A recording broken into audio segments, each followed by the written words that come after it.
Par exemple, dans mon cas, j'ai été malade dans les années 2000-2001, au point où je suis passé à un micron près de la mort. Et c'était quoi? On m'avait vendu, on dit aux femmes là. C'est comme ça qu'on dit généralement chez nous. Et il fallait que je parte. Et je bagarrais avec ces personnes pour ne pas partir. Et un tradit praticien m'a fait comprendre que si, jusqu'à ce jour, je n'étais pas encore parti, c'est parce que j'avais les miens, les défunts de ma famille qui bagarraient. Et comme j'étais chrétien à l'époque, chrétien jusqu'aux os, je doutais. Et il m'a dit, on me dit que tu ne crois pas à ce que je t'ai dit. Je dis oui, je ne crois pas à ça. Et il me dit, tu veux les voir? Tu veux les voir? Je dis oui. Il m'a donné des grains. Il m'a demandé d'aller à la maison, de jeter dans la braise, de me couvrir avec un drap blanc pendant 15 minutes. Au bout de ces 15 minutes, que je monte sur le lit, je dors. Et je l'ai fait. Et autour de 2 heures du matin, je retrouve des gens, je vois des gens dans ma chambre qui ont encerclé le lit. Ils ont le pagne, le kumpo, et ils sont torse nus. Et c'est pour la première fois que j'ai vu les ancêtres. Et c'est comme ça que j'ai commencé à croire qu'ils existent.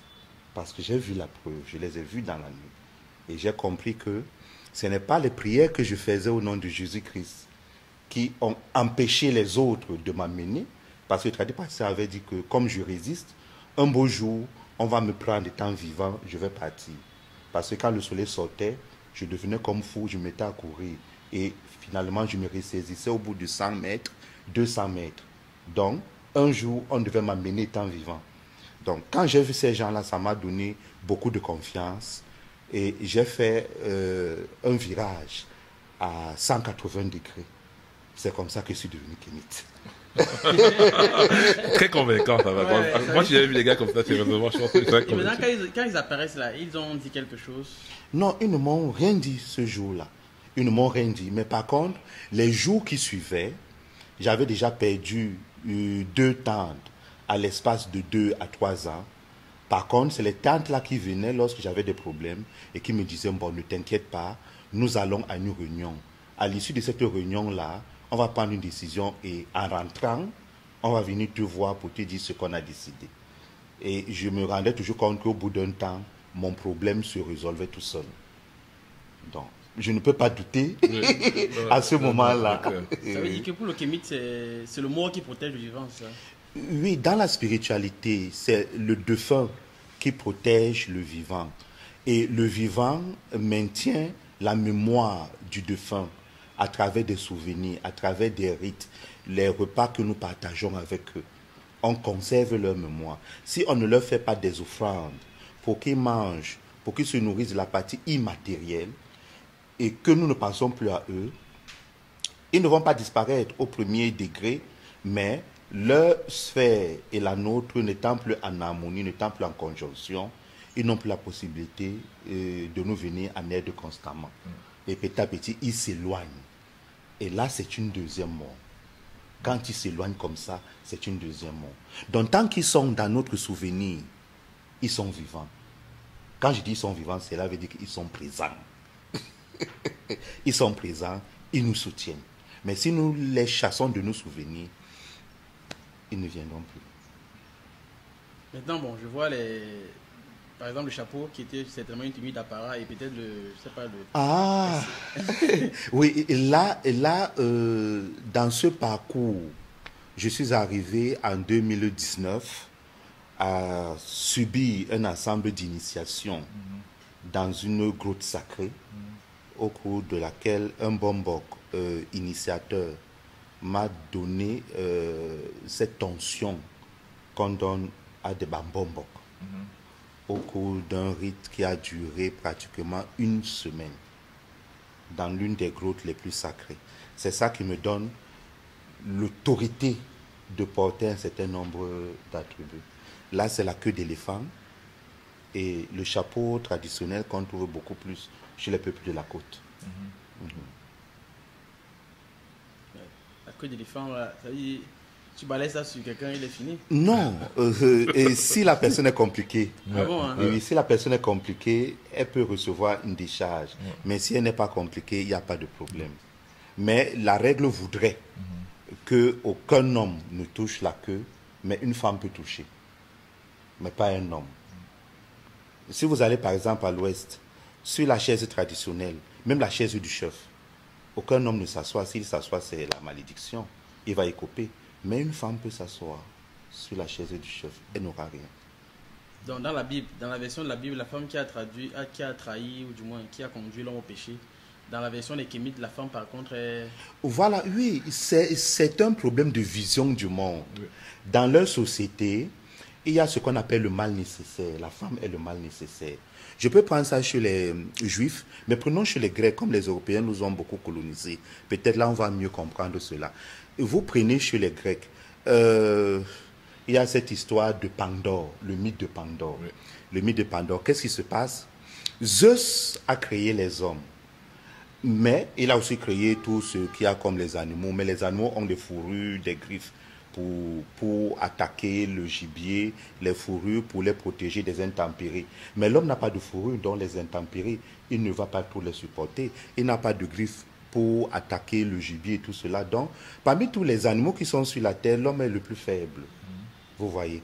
Et il vit donc misérable parce qu'il doit se cacher dans les grottes, il doit se défendre contre les bêtes sauvages.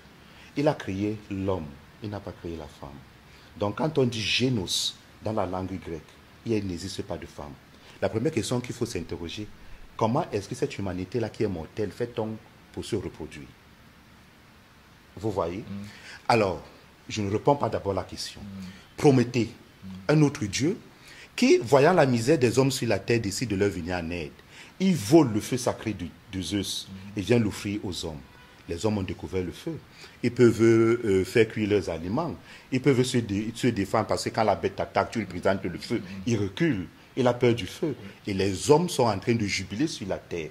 Les cris de joie arrivent au ciel, là où Zeus se trouve. Et écartant un rideau de nuages, il voit une lueur. Il y a le feu sur la terre. Qui a apporté le feu sur la terre? Vous voyez ça? On découvre que c'est Prométhée. On va punir Prométhée. Mais ce qui est le plus important, c'est qu'on va punir les hommes. Comment va-t-on les punir? On leur dit, à compter d'aujourd'hui, vous n'allez plus vous reproduire entre vous. Vous allez vous reproduire par la femme. Et les Grecs écrivent dans leur texte que si tu avais voulu que le génos, donc que les hommes puissent perdurer sur la terre, il ne fallait pas qu'ils se reproduisent par la femme. Ce mal. Pourquoi la femme est mâle? Il y a une partie, je n'ai pas compris. Qu'ils ne vont plus se reproduire entre eux et à travers la femme. Parce que dans ce mythe-là, les hommes se reproduisaient entre eux. C'était les homosexuels. Exactement. Maintenant, vous avez compris. Je ne voulais pas prononcer le mot. Je crois que l'air du temps, c'est mieux. Vous comprenez pourquoi je ne voulais pas entrer dans certains couloirs. Je ne voulais pas prononcer le mot. Si vous avez compris, c'est très bien. Vous voyez cela. Donc, pourquoi la femme est un mâle? Parce que pour punir les hommes, Zeus crée Pandore, une femme très belle, l'envoie chez Prométhée. Prométhée vit avec son frère. Et Prométhée sait que Zeus est très espiègle. Il va lui envoyer un cadeau empoisonné. Il sort et il dit à son frère, si Zeus envoie un cadeau, ne le prends pas. Mais son frère ne savait pas que le cadeau était une femme. Pandore arrive avec une boîte qu'on lui a remise. Dans la boîte-là, il y a tous les malheurs. Il y a aussi l'espoir de guérir ces malheurs. Alors, Prométhée n'est pas là. Le frère de Prométhée dit à Pandore de s'asseoir et de l'attendre. Et elle est impatiente. Qu'est-ce qu'elle fait? Elle ouvre la boîte. Et les malheurs commencent à sortir. S'épandent en direction de la terre. Les hommes commencent à crier, commencent à mourir. Elle s'effraie. Elle referme vite la boîte, mais en refermant, elle a refermé l'espoir de guérir ce mal. Conséquence, la femme est un mal nécessaire dans leur pensée. Donc, vous voyez que ce soit dans la version biblique, où le péché est venu par la femme, chez les Grecs, le péché est venu par la femme. Le mal est venu par la femme. Et c'est une constante dans toutes les civilisations indo-européennes et sémitiques. Il n'y a pas d'exception. Il y a un bel ouvrage, Sarwat Anu al-Asyuti, Civilisation de répression et forgeur de livres sacrés. Un très bel ouvrage à lire pour comprendre leur psychologie. Donc, chez nous, ce n'est pas la même réalité. La femme, c'est la déesse qui donne la vie. Et si elle n'est pas là, la vie n'existe pas. Même Dieu lui-même n'existe pas. C'est le seul être qui a défié Dieu. Si on regarde ça d'un point de vue purement matérialiste, c'est vrai que là, d'un point de vue historiologique, civilisationnel, ce que tu dis, on a 100% d'accord. Mais dans ce moment, d'un point de vue purement, un point de vue matérialiste, Oui. cette civilisation a accouché de fait aujourd'hui que nous, entre guillemets, nos gouvernements aujourd'hui, parce qu'on peut dire qu'on sommes dans une civilisation, bien nos civilisations aujourd'hui en vie. C'est-à-dire qu'aujourd'hui, tous les pays africains rêvent de se développer. Maintenant, chacun met ce qu'il veut dans le développement. Mais tout le monde rêve de se développer. C'est-à-dire avoir des ponts, avoir des routes, avoir un système de santé qui fonctionne, etc., etc. Ce sont ces civilisations-là, indo-européennes, qui aujourd'hui se vantent, je veux bien utiliser le terme, se vantent d'être à l'origine de tout ce monde matériel que nous voyons là. Et la société matrilinéaire dont toi tu parles, que tu défends aujourd'hui, est au banc de toute cette émergence-là. Est-ce qu'il n'y a pas une causalité entre le fait de penser comme ils pensent et avoir les résultats qu'ils ont, et la causalité que nous pensons comme nous pensons, et nous avons les réalités que nous avons aujourd'hui? Vous savez, c'est un choix qu'on doit faire. Si on fait le choix de la civilisation matérielle de l'Occident, on va aboutir à la zoophilie. On va aboutir à la pédérastie. On va aboutir à l'homosexualité et à toutes ces dérives. Vous pensez que le matériel est l'expression de la satisfaction de l'être? L'être vit sur la terre, pourquoi? Eux, ils utilisent le terme développement. Pour moi, ça n'a aucune signification. Moi, je dirais réalisation de soi. Vous voyez cela? Je vous prends un cas. Prenez un Européen qui vit à Paris. Il est dans son bling-bling. Au 16e arrondissement. Il est dans son bling-bling. Bon, prenez ce même Européen. Vous l'amenez ici, là, au PK 14. Pour qu'il voit seulement la forêt. Il est né, il y a du béton partout. Il n'a jamais mis son pied sur une terre où il n'y a pas du béton. Quand il va voir ça, il va devenir fou. Il va faire « Waouh !» Vous comprenez cela? Donc, tous les Européens que j'ai vus dans ces conditions n'ont plus voulu rentrer chez eux. Vous voyez? Donc, pendant qu'ils reconnaissent aujourd'hui que leur civilisation matérielle les amène à la perdition, nous voulons aller embrasser cette civilisation matérielle parce qu'on nous a appris que c'est ça qui est l'excellence. Vous voyez cela? Oui. Donc, notre réaction est le produit d'une aliénation. C'est hors norme. Ça ne répond pas à une norme, ça ne répond pas à une logique. Je vous prends un cas. Vous pensez que aujourd'hui, on n'est plus développé que dans l'Empire du Ghana? Dans l'Empire du Ghana, il y avait des maisons à étage, R+1, qui avaient des vitres. Vous voyez? Oui. Et on ne connaît plus ça aujourd'hui. Même construire les maisons à étage, on pense que c'est l'homme blanc, la technique qu'il a apportée, c'est ça qui sied. On a oublié. Pourquoi on a oublié? Tous les savants de Tombouctou, on les a tous égorgés. Ceux qui ont survécu le royaume chérifien au 15e, 16e siècle, les a amenés à Fès. Quand Ahmed Baba est venu, on lui a dit, tu ne rentres plus chez toi. Donc, tous nos savants, à défaut de les tuer, on les amène ailleurs. Et ça continue aujourd'hui? Et ça continue avec la fuite des cerveaux. On vous dit immigration au Canada. On ne te prendra pas si tu n'as pas un bon diplôme. Si tu es docteur, ingénieur, ton profil les intéresse. Mais tu pars, voilà un cerveau que l'État camerounais a formé à coût de millions qui est en train de partir. Et personne ne comprend que c'est une stratégie pour dépouiller les cerveaux. Parce qu'ils sont arrivés à un niveau où la science est comme bloquée. Ils n'avancent plus. Il faut des gens venus d'autres cultures pour pouvoir les débloquer. Auquel cas, ils vont stagner. C'est ça qui explique aujourd'hui la légère pente vers les enfers qu'ils sont en train de prendre. Et ce ne sont que les autres qui peuvent les sauver. Mbok Basson parlait d'une nouvelle conception de... Il y a un aspect de la mythologie qui étudie la pratique.